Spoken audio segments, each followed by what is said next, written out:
All right. Well, welcome back, friends, to Hope for a Better Life. I'm David Roth, pastor of the New Church of Boulder Valley, and here we have my friend Ethan McCardle, Sunrise Chapel in Tucson, and we're happy to be back to bring another episode of What in the World is Going On in the Bible. Thanks That's so much, Dave. Yeah. how are you this day?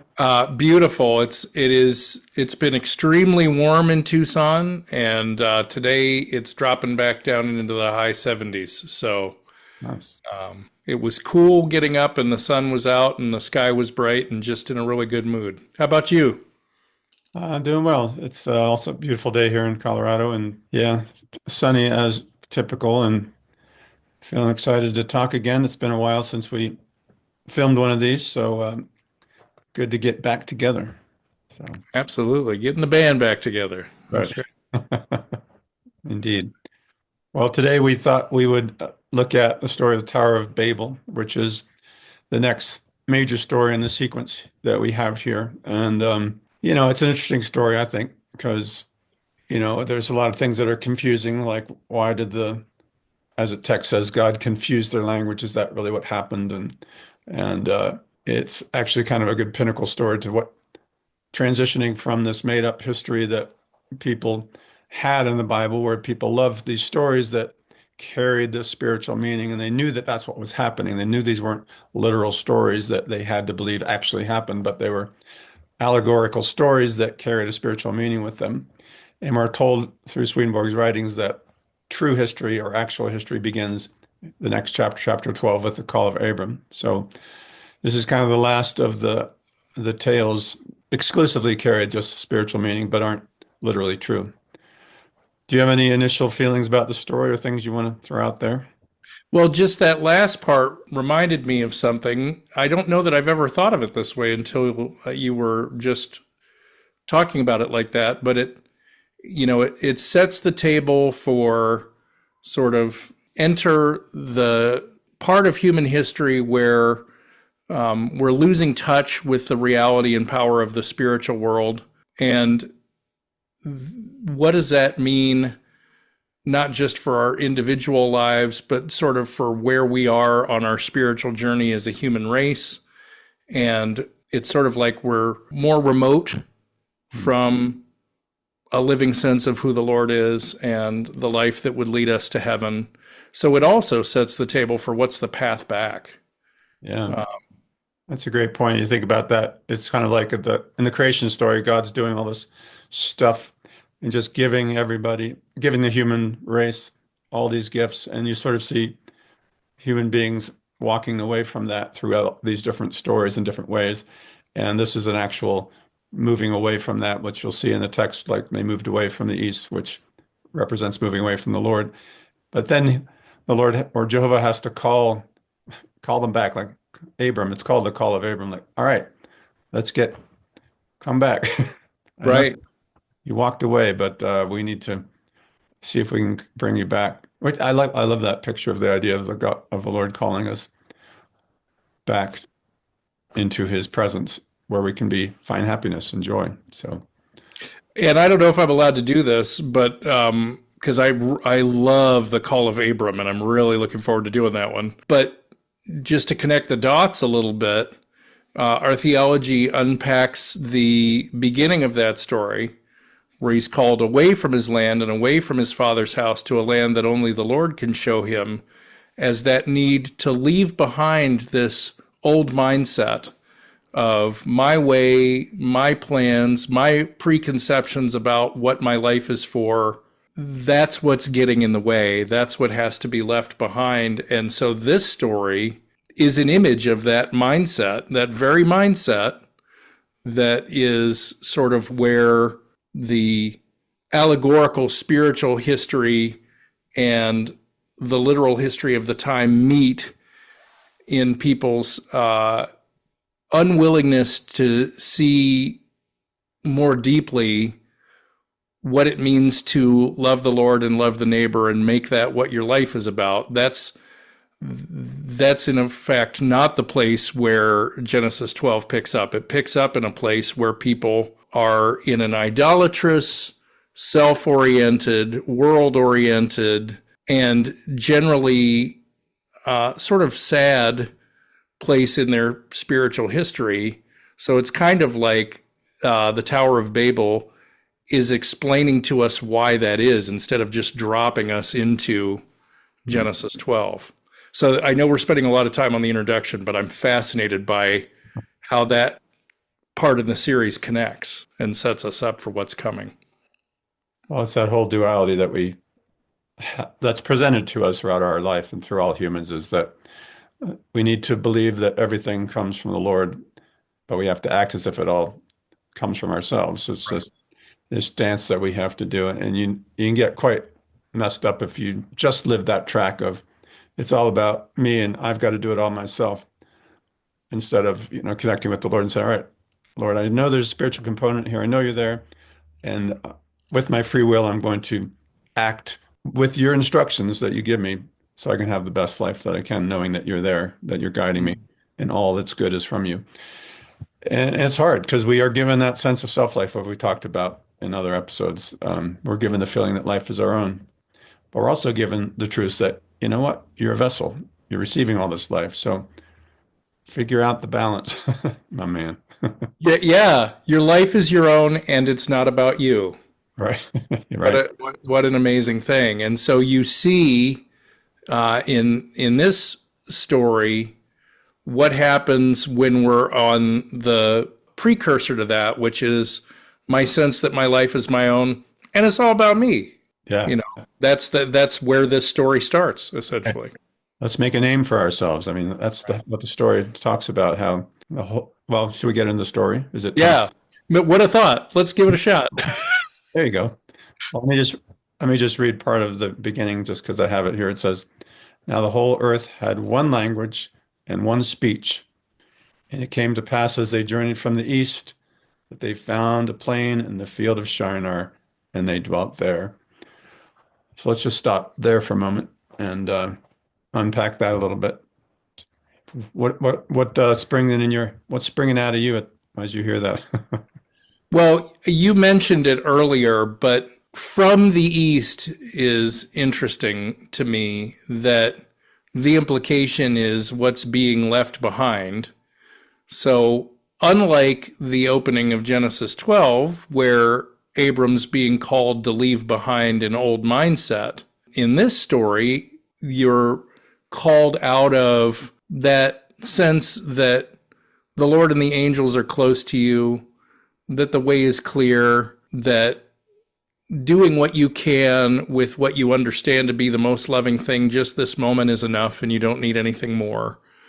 That you're leaving behind your contentment with that way of thinking and being. And we talked about this a little bit before we started recording, and it's a longer discussion for a longer time maybe, but it's worth mentioning that all of these genealogies, and there are so many of them in the Old Testament as a precursor to Jesus's arrival in the New Testament, you see it happening again. But in these Old Testament narratives, a lot of that begatting, Right.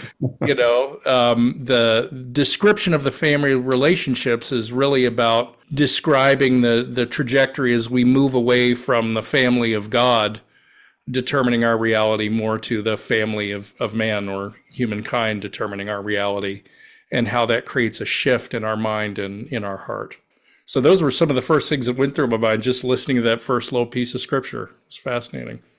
Yeah, sort of fast forwarding through a lot of history by naming all these different generations to get down to this place where this shift is going to happen. But I find it interesting that the earth had one language, and it's a beautiful thing because what it pictures, what it talks about is that people are coming from a place of love and charity. When people are in love and charity, they have one language, they have one lip. It doesn't matter what beliefs got you there because it's what's in your heart. I actually have a passage that I love that says a little bit about this. It says, they all had one lip. This is from Swedenborg's writings. They all had one lip. That is, they all had one doctrine. The doctrine is one when all are in mutual love or in charity. Mm. So mutual love and charity unite us. And it's So interesting.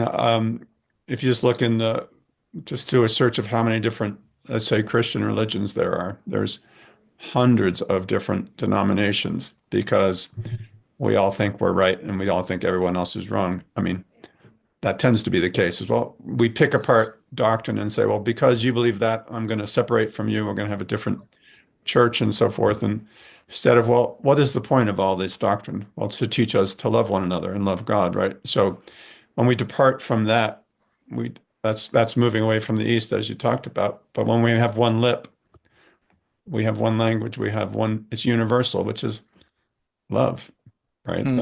That's what unites. It's cool. Yeah, the we could really go into an entirely separate episode on the concept of mutual love. And by the way, just to insert a here's what's coming, we've also been in conversation about how we just were off to the races with these ideas we cared about, and we haven't done a whole lot of contextualizing yet of what's our source material and how do we arrive at some of these conclusions. So that's coming next, just to promise that. And we felt comfortable just sharing with you things we care about and hope for out of this series as a starting point, and then dropping that in. So a vision of things to come. But one of the things that I was thinking about while you were talking is this concept of mutual love, the way it's described in our theology, is this inviolate place within our soul, actually, that is our connection with the Lord, that's what mutual love is and where it comes from. And so you sort of think of, well, that deepest place in you, your soul, is the source of that. And it's saying, no, there's something that even transcends, your soul level experience of inner life, that is about God's connection within your soul. That is the source of love. It not only does it not come from you, it can only come from God. And it's that link that we have to what love actually is from God that is even above the experience of the human soul, which I think is a fascinating concept. So, Yeah. when it's talking about being of one lip, it's also talking about that transcendent connection with a God of love that they had inside their soul, Mm. in a way that we lost and had to sort of remember again, and the pain that it caused to lose that and to have to regroup is some of what's in here too. Yeah, I don't know if this is what I hear. I hear you saying this idea that sort of they're aware of that connection within God. God Mm. was right within inside, and they were right there. And now we have to kind of go outside of ourselves. And even though the Lord is still flowing in all the time with love and light, we have to find a way to connect that by learning truth from the outside and creating vessels that God can flow into, the Lord can flow into. And so it's a more difficult journey, so to speak, instead of it just being right there, a perception, an inward knowing that the Lord is there and guiding us. We have to go find it, which is hopefully what we can help all of us do. Yeah. We nodded at this a couple episodes ago, and just because I enjoy seeing these connections and just how deep they are between the stories, we nodded at that a little bit in Cain and Abel, and that journey you were describing is the mark of Cain. Yeah, which is it's fascinating. That idea that you won't have perception the way you once did, but there's a path to me. It's through the word this way. And here's how you can get started with it. Reminds me a little bit of something somebody said. We do a grief group here once a week. And somebody said something that's just been resonating so deeply with me, having experienced a huge loss in their life of a family member.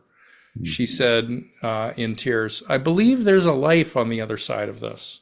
It's not the same life, but it's a life. Yeah, There's something that feels connected to this there. beautiful. Thank you.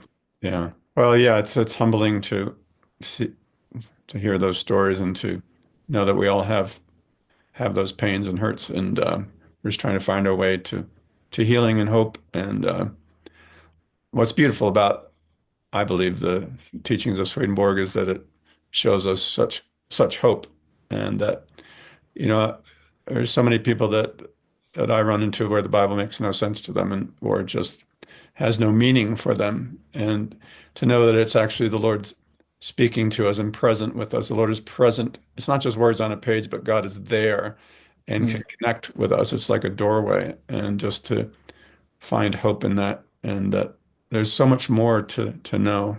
And it's not just knowing. Again, it's a feeling too. It's more than that. So yeah, We're being pursued by God as we open the Word, and we're seeking, yeah, just in that simple, humble spirit, what new does God have to say to me today? We can come into that recognition, like we were saying, I think it was last time, not only that we're never alone, but that God's actually been in pursuit of us from that kind of love. standing at the door and knocking. Yeah. So urgently pressing, hoping to be received. Or I don't remember that exact quote, but maybe you do. Yeah. Urging and pressing to Urging be him, received. yeah, Yeah. but not, yeah, not forcing. Yeah. I think it's more the urgency of, oh, my child, if you only knew. Yeah. Huh. Oh, Jerusalem, Jerusalem. Yeah, as Jesus is coming in, weeping for. I've sent you all these messages, these prophets, and you're just not getting it. You're just not waking up.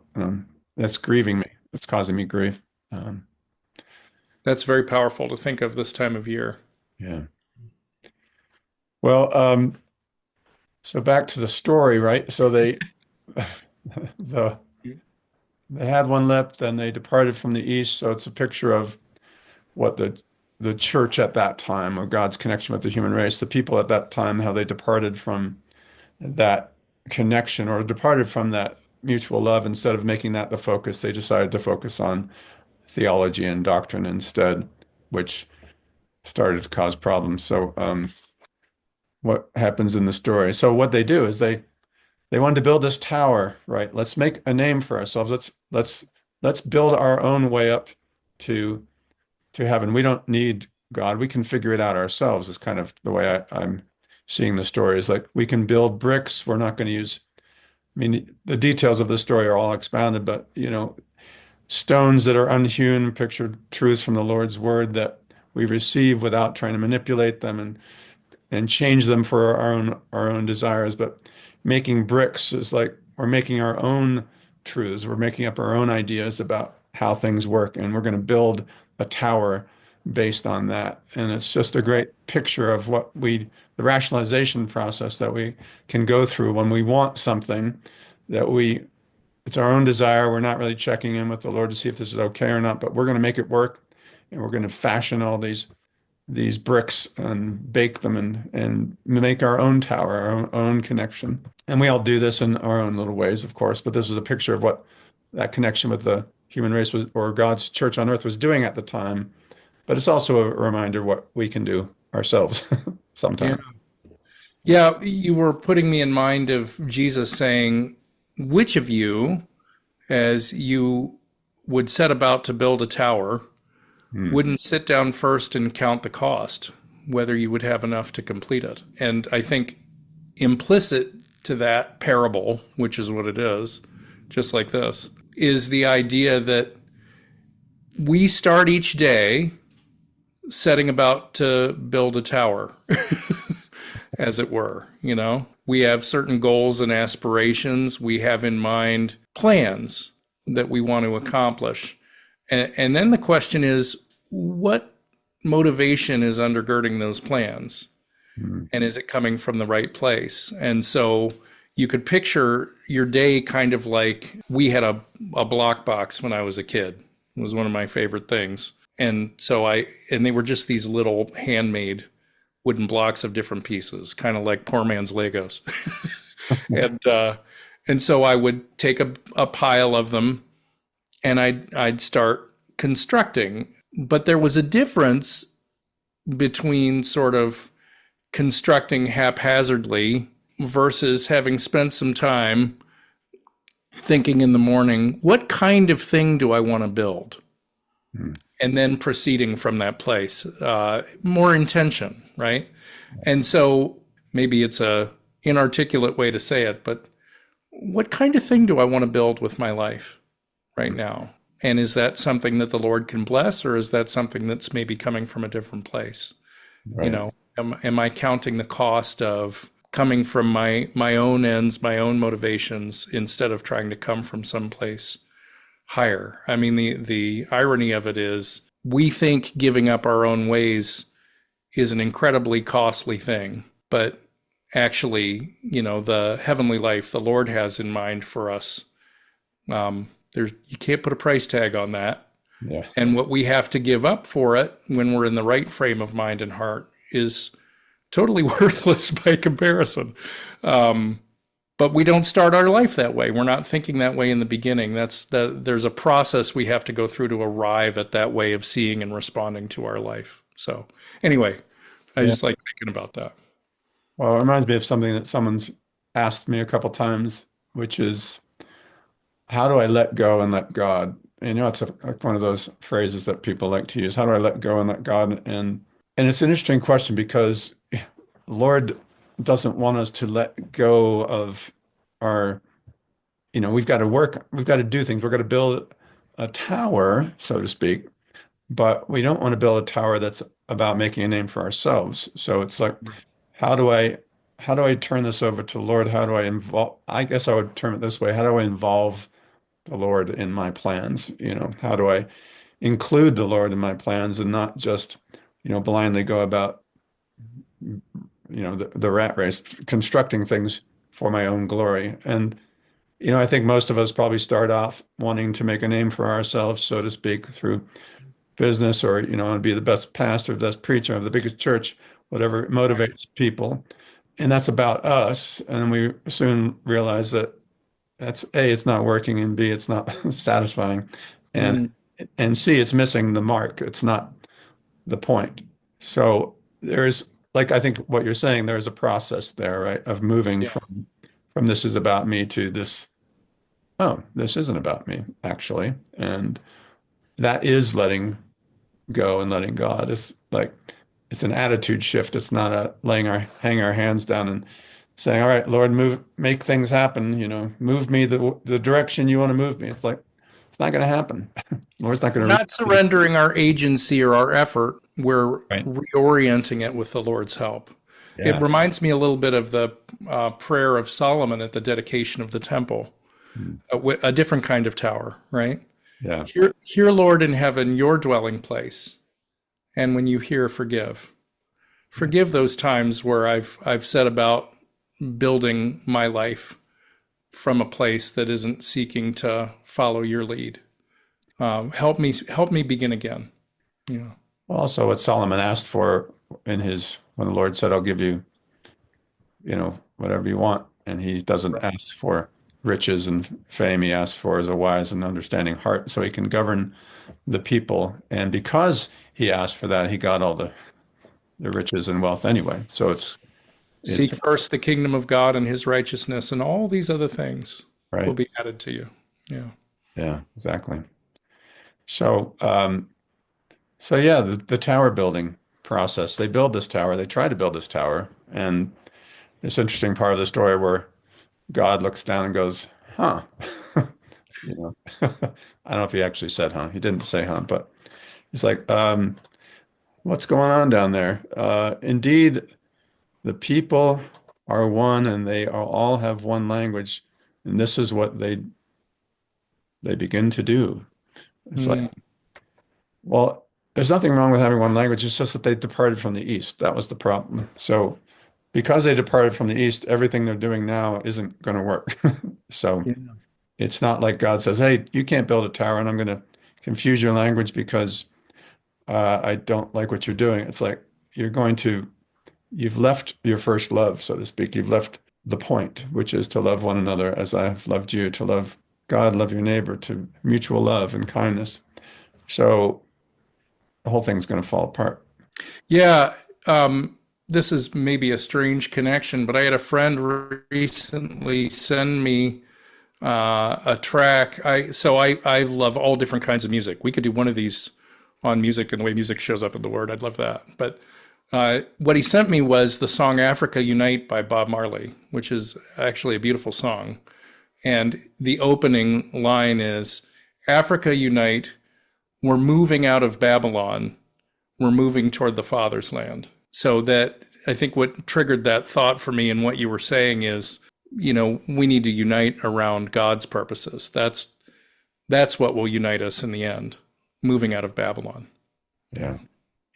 Yeah, the name Babylon and babbling and all that stuff that comes from, like, you're babbling on. And, it says in the text that God confused their language, and it wasn't that God confused their language. And this is one of those interesting points that I don't know if we've highlighted it before or not, that the way that the word is often written is in the viewpoint of the person who's in the story. So where it says, like, God is angry, or God did this harmful thing or destroyed these people, it's not God doing that, because God's incapable of acting that way. God is nothing but love and mercy itself.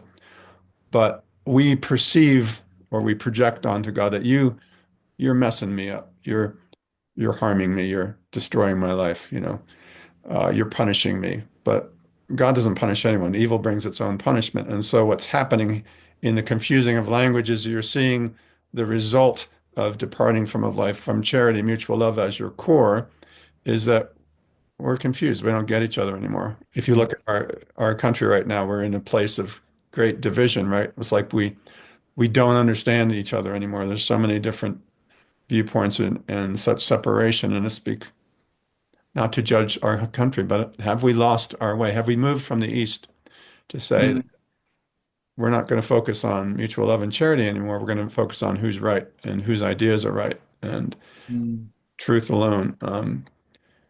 Because that's what separates us and causes this dispersion and confusion. Yeah.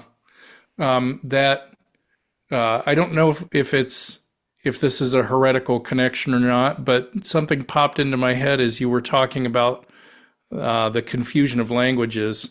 Two things, actually. First of all, I thought about the prayer when you were talking about the language of the word being accommodated to our state. Mm-hmm. So, in the prayer we say, lead us not into temptation. And then you read in James, let no man say when he was being tempted that it comes from God. Mm-hmm. There's no way it could come from God. So what's going on there? And I think that's an example of what you're saying, that because when we're in spiritual struggle, it feels at some level, some fundamental level, like God, if God is sovereign, then God's also responsible for this. Right. And so the word anticipates that in our experience and then answers it on the other side of the semicolon. No, God doesn't lead us into temptation, even though it feels that way. God only ever delivers us from evil. So, I really like thinking about that.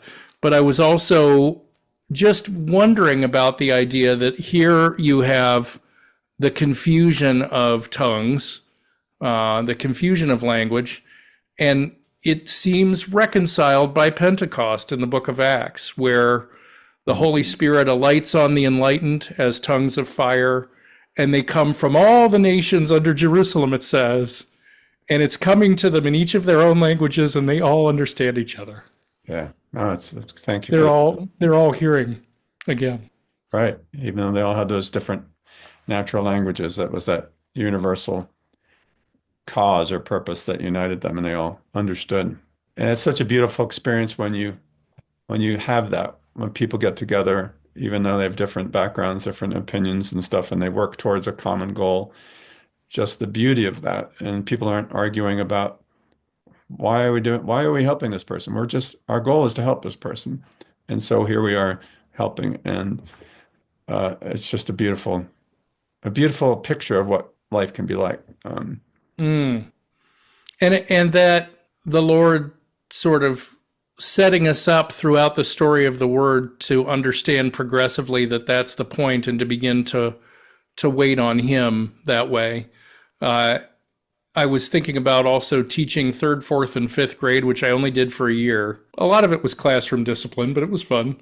And one of the things that we covered was this idea of statements that seem contradictory or not like we would have pictured God to be.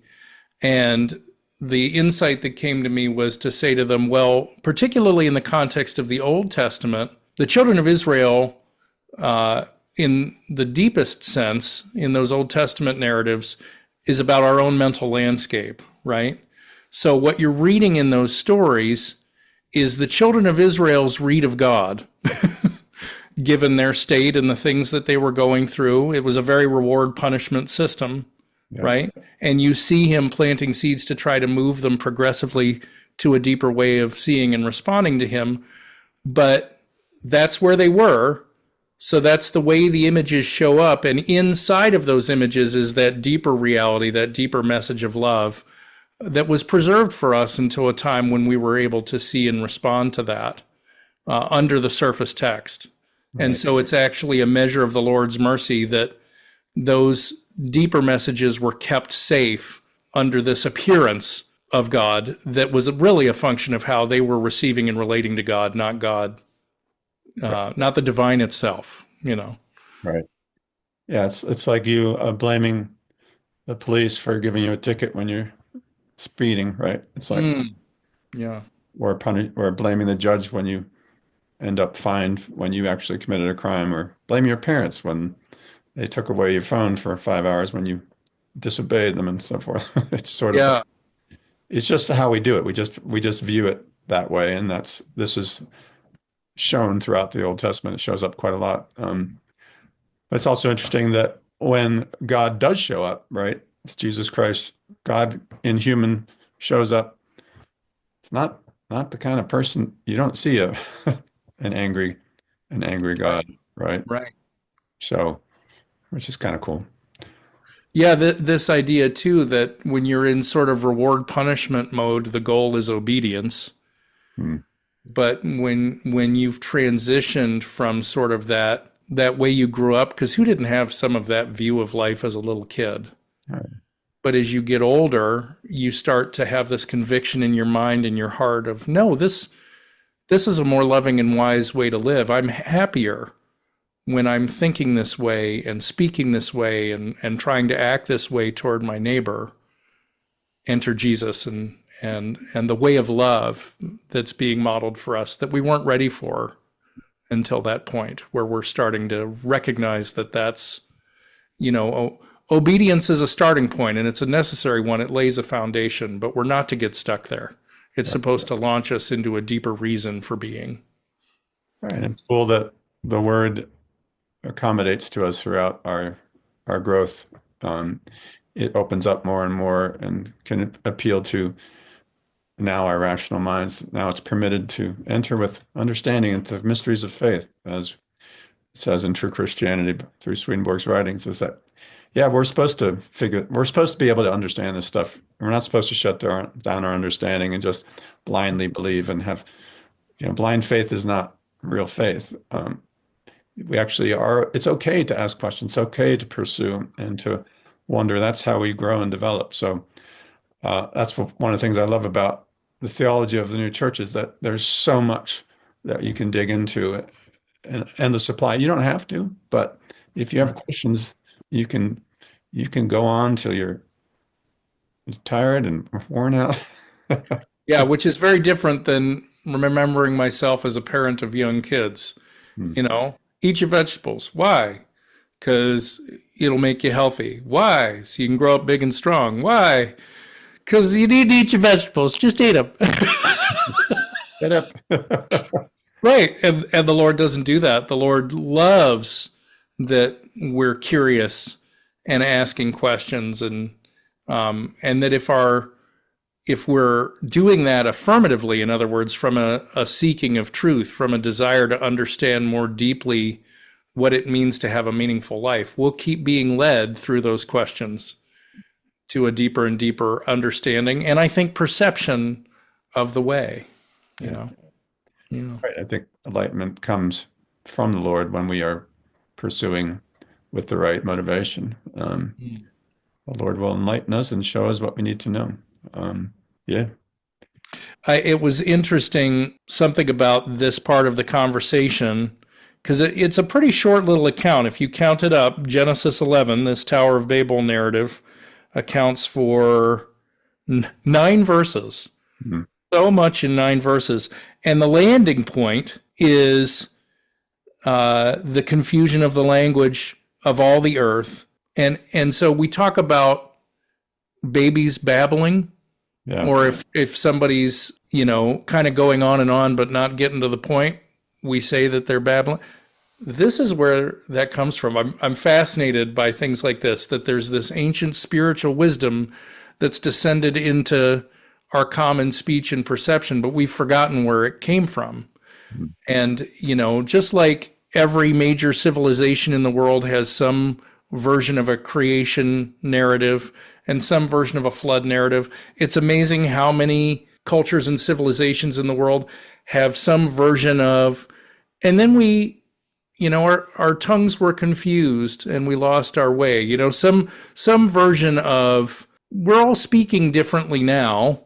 And it's not to cast aspersion on the fact that we all have different languages, but we're given this fascinating teaching in our theology that suggests that when we wake up in the other world, when our life in this world is drawn to a close and we're waking up in the other world, they don't use a language like we use here. And it's a shared and common spiritual language.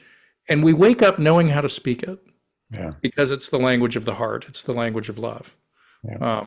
So that the idea that all over the world and from time immemorial, those realities have been seated in human consciousness and keep being pointed to, and they find their culmination in the word. I just love, speaking of being relentlessly pursued by God. Yeah.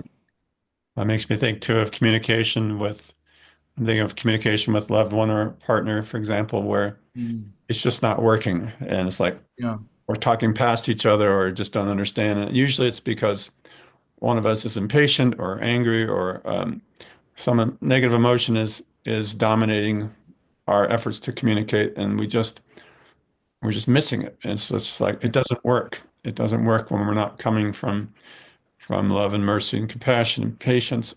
It just so all kinds of stuff we talked about there. But so have we babbled on long enough? That's the question. Nice connection. Yeah, I mean, there's so much more we could talk about. I've so enjoyed this conversation. I guess what's going through my mind and heart is, do you have a takeaway from this? Something that's sort of buoying your spirit as you leave this place and, until we see each other again. Yeah, well, I love this conversation. I love the imagery and the story, and for me, it's just reminding myself to not depart from the East. Just remember that being connected with the Lord and the resources the Lord offers me, if I'm willing to accept them, will allow me to have the connections I want with other people, will allow me to have conversations that work, will allow me to enjoy life, at all the things that I want and hope for, and the Lord wants for me as well. So that imagery is what's going to stick with me today. How about? I'm thinking about let us make a name for ourselves. Name in Scripture points to quality. We've spoken so much about what motivates us undergirding our thought and speech and action, and yet it's so easy to have a conversation about that, to have an intellectual awareness of it, leave the room and forget. Yeah. And so, as I'm going out of here, whether I'm headed into a staff meeting or headed to the grocery store or going on a date night with my wife or showing up at this weekend's community meeting, am I out to make a name for myself, or am I seeking to find some good to connect to and then do something about it? Because I think that has more of that, then I'm not making a name for myself as much as I am remembering the names of the Lord and seeking to have those qualities connect more to my life. So I like thinking about that. Love that. Thank you. Yeah. Well, friends, we thank you so much for being with us for another episode, and we will catch up with you soon. But wish you peace and offering hope for a better life. Let your mercy, O Lord, be upon us according as we hope in you. Love and peace, everybody.